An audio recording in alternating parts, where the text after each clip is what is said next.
नमस्कार दोस्तों। आज रात मैं आपको एक ऐसे सफर पे ले चलने वाला हूं जहां विज्ञान खत्म होता है और एक प्राचीन अंधेरा शुरू होता है। ये कहानी किसी किताब से नहीं, बल्कि हिमालय की तराई में बसे एक छोटे से, लगभग भुला दिए गए गांव धुंधली के एक डायरी के पन्नों से निकली है। ये डायरी थी इतिहासकार आर्यन मल्होत्रा की, जो 1998 में उस गांव में गए थे और फिर कभी लौटकर नहीं आए। उनकी डायरी गांव की सीमा पर मिली थी। तो अपनी आंखें बंद कीजिए और मेरे साथ चलिए उस बर्फीली घाटी में जहां पत्थरों में भी दिल धड़कते हैं। डायरी का पहला पन्ना, 12 नवंबर 1998। आज धुंधली गांव पहुंचा। यहां का माहौल अजीब है। जैसे ही सूरज ढलता है, पूरा गांव अपने दरवाजे ऐसे बंद कर लेता है जैसे बाहर मौत खड़ी हो। मेरा मकसद साफ था, काल भैरव की गुफा को ढूंढना। हजारों साल पुरानी किंवदंतियां कहती हैं कि महाभारत काल के बाद कुछ महान तांत्रिकों ने समय यानी टाइम को कैद करने के लिए एक गुफा बनाई थी। लोग कहते हैं कि वो गुफा आज भी सांस लेती है। आर्यन ने जब गांव के सरपंच से उस गुफा का रास्ता पूछा तो सरपंच की बूढ़ी आंखों में एक खौफ तैर गया। उसने कांपती हुई आवाज में कहा था, बाबूजी, कुछ दरवाजे खुलने के लिए नहीं, हमेशा बंद रहने के लिए बने होते हैं। उस गुफा में खजाना नहीं है, वहां बीता हुआ कल और आने वाला कल एक साथ चलते हैं। जो अंदर जाता है वो अपनी उम्र वहीं छोड़ाता है। लेकिन आर्यन एक जिद्दी खोज करता इन बातों को अंधविश्वास मानता था। उसे लगा कि यह सिर्फ ग्रामीणों का डर है जो उन्हें उस प्राचीन जगह से दूर रखता है। उसने अपना बैग तैयार किया, टॉर्च की बैटरियां चेक की और नक्शे में निशान लगाकर उस घने जंगल की ओर चल पड़ा जो पहाड़ की चोटी पर उस गुफा तक जाता था। जंगल आम जंगलों जैसा नहीं था। वहां परिंदों की चहचहाट नहीं थी, सिर्फ हवा के चलने की आवाज थी जो सूखे पत्तों से टकराकर किसी के रोने जैसी लग रही थी। जैसे जैसे आर्यन ऊपर चढ़ रहा था, तापमान गिरता जा रहा था। उसकी सांसें धुआं बनकर उड़ रही थीं। करीब 3 घंटे की खड़ी चढ़ाई के बाद उसे वो दिखा। 2 विशाल चट्टानों के बीच एक दरार थी। वो दरार किसी जानवर के खुले हुए जबड़े जैसी लग रही थी। उसके अंदर से एक अजीब सी गंध आ रही थी, जैसे लोबान और सड़े हुए मांस की मिलीजुली गंध। ये थी काल भैरव की गुफा। आर्यन ने अपनी टॉर्च जलाई। रोशनी की किरण अंधेरे को चीरती हुई अंदर गई, लेकिन हैरानी की बात यह थी कि रोशनी कुछ ही दूर जाकर खत्म हो गई, जैसे उस गुफा का अंधेरा रोशनी को पी रहा हो। उसने अपना टेप रिकॉर्डर ऑन किया। मैं गुफा के मुहाने पर हूं। यहां हवा का दबाव बहुत ज्यादा है। मेरे कानों में एक अजीब सी सीटी बज रही है।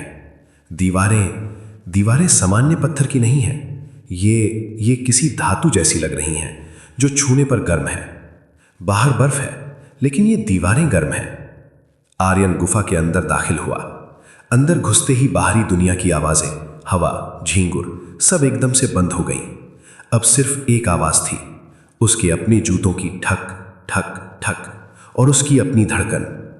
गुफा का रास्ता सीधा नहीं था, वो नीचे की ओर जा रहा था, पृथ्वी के गर्भ में। दीवारों पर अजीबोगरीब चित्र बने हुए थे। वो चित्र इंसानों के नहीं थे। उनमें जो आकृतियां थीं, उनके सर बड़े थे और हाथ घुटनों तक लंबे। और सबसे डरावनी बात, उन चित्रों की आंखें। आर्यन जिस तरफ भी मुड़ता, उसे लगता कि दीवारों पर उकेरी गई वो आंखें उसे ही देख रही हैं। तभी उसके पैर के नीचे कुछ कुरकुराया। उसने टॉर्च नीचे की। वो सूखी हुई हड्डियां नहीं थी, वो पुराने जंग लगे हुए हथियार थे। और उनके बीच में पड़ी थी एक घड़ी, एक पुरानी जेब घड़ी, पॉकेट वॉच। आर्यन ने उसे उठाया। घड़ी बंद थी, लेकिन जैसे ही उसने उसे अपनी हथेली पर रखा, घड़ी की सुइयां पागलों की तरह उल्टा घूमने लगीं। टिक टिक टिक टिक टिक, इतनी तेज कि कांटा दिखाई ही नहीं दे रहा था। और फिर अचानक घड़ी का शीशा चटक गया। आर्यन घबरा गया। उसने घड़ी फेंक दी। तभी उसे लगा कि उसके पीछे कोई है। उसने झटके से पीछे मुड़कर टॉर्च घुमाई। वहां कोई नहीं था, सिर्फ उसकी अपनी परछाई थी। लेकिन एक मिनट, उसकी परछाई ने हिलना बंद नहीं किया था। आर्यन रुक गया था, लेकिन दीवार पर उसकी परछाई अब भी चल रही थी। यह विज्ञान के हर नियम के खिलाफ था। उसका गला सूखने लगा। वो लौटना चाहता था, लेकिन उसके अंदर का इतिहासकार ने कहा, बस थोड़ा और आगे।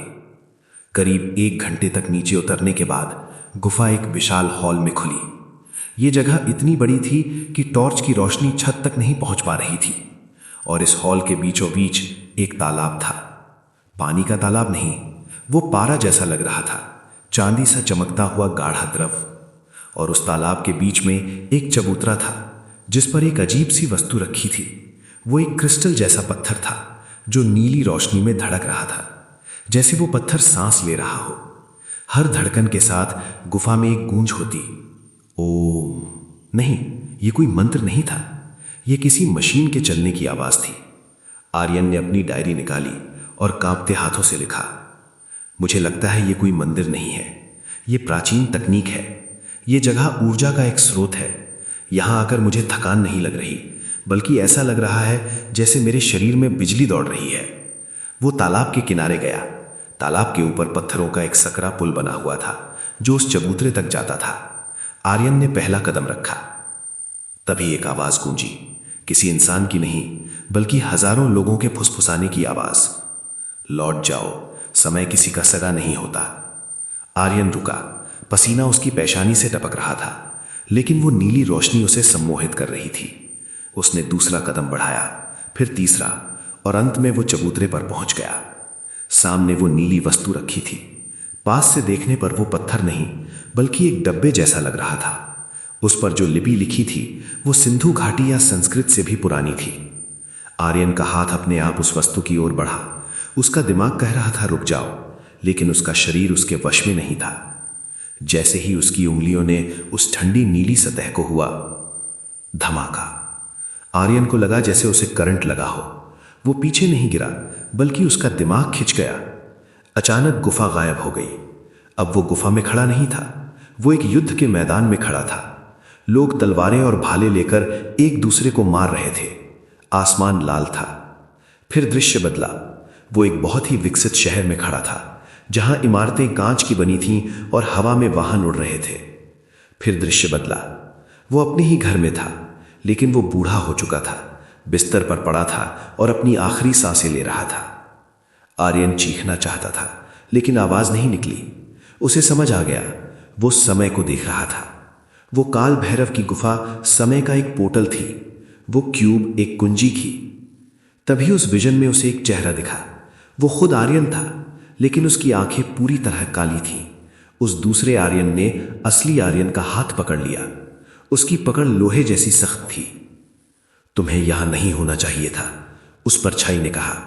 अब तुम्हें इसका मूल्य चुकाना होगा। आर्यन को एक जोरदार झटका लगा और वो वापस गुफा के चबूतरे पर आ गिरा। लेकिन अब गुफा बदल चुकी थी। वो शांत तालाब अब उबल रहा था। दीवारें कांप रही थीं, ऊपर से पत्थर गिरने लगे थे। वो प्राचीन नीली रोशनी अब लाल हो चुकी थी, खतरे का संकेत। गुफा का मुहाना जहां से वो आया था सिकुड़ रहा था, जैसे वो जानवर अपना मुंह बंद कर रहा हो। आर्यन भागा। उसने अपनी टॉर्च, अपना बैग, सब कुछ वहीं फेंक दिया। वो बस अपनी जान बचाने के लिए भागा। पुल टूट रहा था। वो कूदता फांदता उस पारे के तालाब को पार कर गया। उसके जूतों के तलवे जलने लगे थे। रास्ता ऊपर की तरफ था और उसकी सांसें फूल रही थीं। पीछे से गड़गड़ाहट आ रही थी, जैसे कोई विशालकाय चीज उसका पीछा कर रही हो। वो समय था जो उसे निगलने आ रहा था। रास्ते में उसे वही दीवार पर बनी आंखें दिखीं। अब वो पत्थर की नहीं थी, वो असली आंखें थीं जो पलकें झपक रही थीं और उसे देखकर हंस रही थी। नहीं, नहीं, आर्यन चिल्लाया। सामने उसे रोशनी की एक पतली लकीर दिखी, गुफा का द्वार, लेकिन वो तेजी से बंद हो रहा था। अब वो सिर्फ एक छोटी खिड़की जितना बचा था। आर्यन ने अपनी पूरी ताकत लगा दी। उसने छलांग लगाई। उसका शरीर पत्थरों से रगड़ता हुआ, छिलता हुआ उस छोटे से छेद से बाहर निकला। जैसे ही वो बाहर गिरा, पीछे एक जोरदार धमाका हुआ और गुफा का मुंह हमेशा के लिए बंद हो गया। वहां अब सिर्फ ठोस चट्टान थी, कोई दरार नहीं, कोई छेद नहीं। आर्यन बर्फ पर औंधे मुंह पड़ा था। ठंडी हवा उसके चेहरे पर लग रही थी। वो बच गया था। वो जोर जोर से हंसने लगा, फिर रोने लगा। उसने अपनी कलाई देखी, उसकी घड़ी जो वो पहन कर गया था। जब वो गुफा में गया था तब 1998 था। उसने घड़ी देखी, वो रुक चुकी थी, लेकिन उसका हाथ। आर्यन की चीख निकल गई। उसका हाथ झुर्रियों से भरा हुआ था, जैसे किसी 80 साल के बूढ़े का हाथ हो। उसने कांपते हाथों से अपनी जेब से एक छोटा सा आईना निकाला जो वो शेविंग के लिए रखता था। बाल सफेद हो चुके थे, चेहरे पर गहरी लकीरें थीं। वो गुफा के अंदर सिर्फ 1 घंटा रहा था, लेकिन बाहर की दुनिया में 50 साल बीत चुके थे। वो जवान अंदर गया था और एक बूढ़ा आदमी बनकर बाहर निकला था। वो समय को जीतना चाहता था, लेकिन समय ने उसका जीवन ही पी लिया। दोस्तों, आर्यन की डायरी और उसका कंकाल कुछ साल पहले उसी जगह मिले थे। फॉरेंसिक रिपोर्ट में एक अजीब बात सामने आई। कंकाल की उम्र 90 साल के व्यक्ति की थी, लेकिन उसके पास जो सामान मिला, टॉर्च, जूते, वो 1998 के मॉडल के थे और बिल्कुल नए थे। गांव वाले आज भी कहते हैं कि अमावस की रात को उस पहाड़ से किसी के चिल्लाने की आवाज आती है, मेरा समय लौटा दो। तो अगली बार जब आप किसी पुरानी वीरान